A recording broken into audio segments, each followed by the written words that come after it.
back every day, his satchel heavy on his back.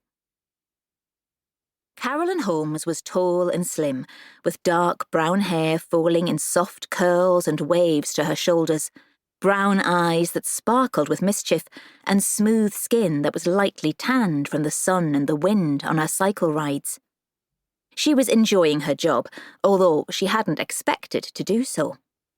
She'd wanted to go to a good secretarial college to learn shorthand and typing, as her ambition was to work in an office. It was still her dream, but her mother had insisted that she find employment as soon as she left school. "Staying on until you're 18, indeed. It's ridiculous. What good is higher education for a girl who is only going to get married, run a home and bear children? I left school when I was 12 and was working in service by the time I was 13, but your father insisted that you should stay on, so, for once, I gave way to him." Her mother, Lilian, had sniffed disapprovingly.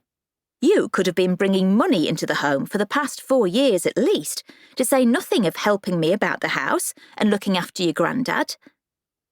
Carolyn had held her tongue.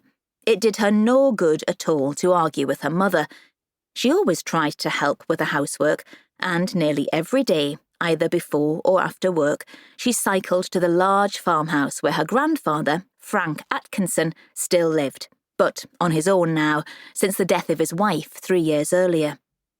Carolyn took the meals which her mother cooked for him, brought washing home for Lilian to launder every Monday morning, and returned it, washed and ironed, later in the week.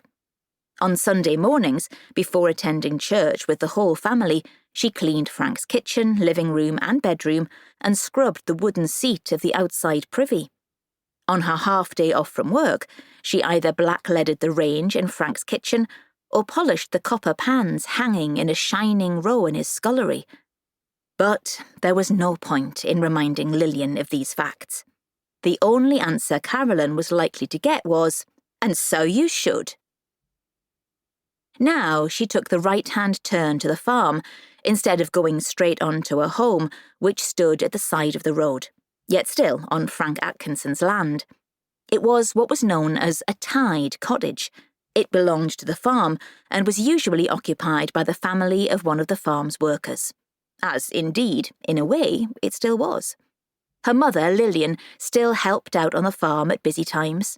Carolyn's father, Eddie, worked for his own father, Norman Holmes, who was the local carpenter and wheelwright. His home and workshop were on the main road leading south out of Skegness towards Boston, but they were within easy reach through the rough tracks across the fields. Frank's farm was a large one, and stretched from the coast road inland to the main road. He employed 3 farmhands: his own son, Harold, Harold's son, Adam, and Peter Carter.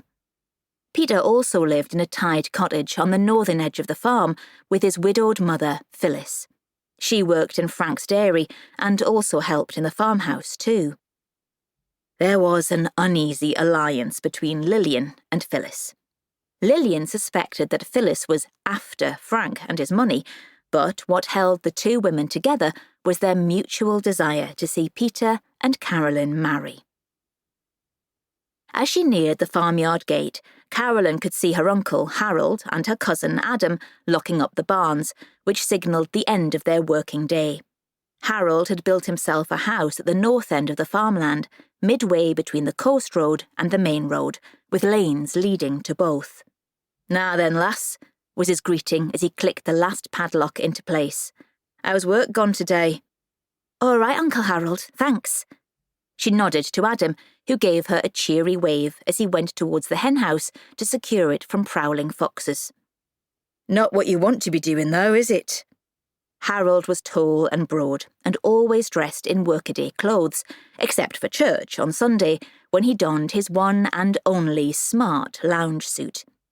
He had an abundance of dark hair for a man approaching his 40s, with not a strand of grey to be seen, though it was usually covered by his cap. Carolyn laughed merrily, her eyes dancing. "I wouldn't want anyone to think that I consider such works beneath me, because it isn't. I like the job and the other folk who work there. They're a great bunch." She sighed. "But for some reason I don't quite understand."